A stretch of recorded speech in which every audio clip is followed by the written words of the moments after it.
ভারতের বিপক্ষে গুরুত্বপূর্ণ ৩ ম্যাচের টি-20-র জন্য বাংলাদেশের টি-20 দল ঘোষণা করা হয়েছে। তবে নামগুলো হয়তো জানেন, কিংবা সেই নামের পেছনের গল্প জানবো বাংলাদেশ স্কোয়াডের শক্তিমত্তা দুর্বলতা, কারা ফিরেছেন, কারা বাদ পড়েছেন। শুরুতেই মেহেদী হাসান মিরাজ লম্বা সময় পর আরেকবার টি-20 দলে এই অলরাউন্ডার সঙ্গে পারভেজ হোসেন ইমন আর রাকিবুল হাসানও আরেকবার টি-20 দলে ফিরেছেন। তবে আগের বিশ্বকাপের দল থেকে কিংবা উইন্ডিজে বাংলাদেশের যে বিশ্বকাপ খেলেছিল সেই দল থেকে নিজের অবসরের জন্য বাদ পড়েছেন, বাদ না আদতে যিনি থেমেছেন বলেই নেই স্কোয়াডে সাকিব আল হাসান, যাকে অবশ্যই বাংলাদেশ দল মিস করবে। তবে সৌম্য সরকার সবশেষ বিশ্বকাপে ছিলেন, ইনজুরির জন্য তিনি বাদ পড়েছেন টি-20 স্কোয়াড থেকে। আর চোটের কারণে তানভীর ইসলাম নেই বাংলাদেশের টি-20 স্কোয়াডে। তবে শুরুতেই মেহেদী হাসান মিরাজের প্রসঙ্গ একটুখানি বলতে চাই।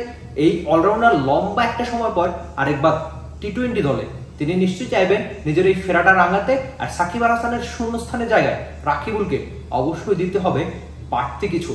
আর ওপেনার পারভেজ হোসেন ইমন, যিনি সবশেষ টপ অ্যান্ড টি-20-তে দারুণ পারফরমেন্স করেছেন, এর ফলে কিন্তু তিনি টি-20 স্কোয়াডে বাংলাদেশের যে টি-20 ক্রিকেটের প্লেয়াররা রয়েছে তারা সম্প্রতি মিরপুরের টানা প্র্যাকটিসের মধ্যে ছিল, সেখানে আসলে ফ্লাড লাইটের নিচেও বাংলাদেশের এই টি-20 প্লেয়াররা প্র্যাকটিস করেছে। নিশ্চয়ই তাদের প্র্যাকটিস ঠিকঠাক হয়ে যায়, সেটা মাঠে ক্রিকেটে কতখানি প্রমাণ করতে পারে সেটাই সবচেয়ে বড় কঠিন একটা চ্যালেঞ্জ। তবে বাকি নামগুলো প্রত্যাশিতই ছিল, কিংবা হয়তো আপনার যারা বাদ পড়েছেন তারা আরেকবার টি-20 দলে ফিরতে চাইবেন। এখন এমনই ফুরফুরে মনে থাকবে সবাই। বসুন্ধরা টয়লেট্রিজ, ফুরফুরে মন সারাক্ষণ। আর যারা ফিরেছেন নতুন করে তারা নিশ্চয়ই চাইবেন নিজেদের জায়গাটা ঠিকঠাক ধরে রাখতে। তবে ভারত যেহেতু কঠিন প্রতিপক্ষ, যে কোনো ক্রিকেটের বিচারে টি-20 ক্রিকেটের সেটা আরেকটু বেশি, যদিও ভারতীয় স্কোয়াডে এক্সপেরিয়েন্স ক্রিকেটার খুব একটা নেই। তবে আইপিএলটার জন্য এই ভারতীয় ক্রিকেটাররা টি-20 ক্রিকেটটা চেনেন হাতের তালুর মতো।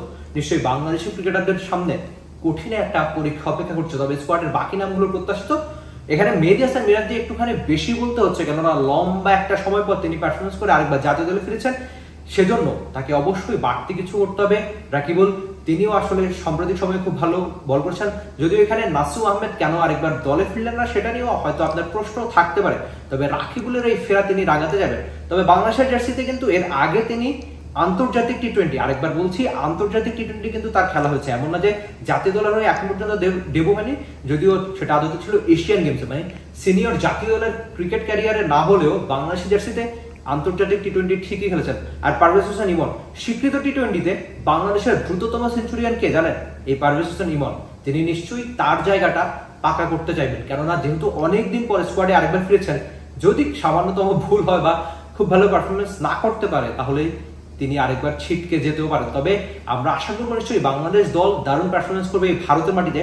আর বলে রাখতে চাই একটা ফ্যাক্ট, অরুণ জেটলি স্টেডিয়ামে কিন্তু বাংলাদেশ দলের একটা টি-20 ম্যাচে জয় রয়েছে ভারতের সঙ্গে, ভারতের মাটিতে, যেটা আদতে বাংলাদেশ খুব একটা করে দেখাতে পারেনি। তবে একটা টি-20 ম্যাচের জয়ের সুখস্মৃতি রয়েছে দিল্লিতে, সেই দিল্লিতে এবারও বাংলাদেশ খেলবে। আর সঙ্গে গোয়ালিয়র আর হায়দ্রাবাদে সব মিলিয়ে 3টা ম্যাচ টি-20 সিরিজ হবে।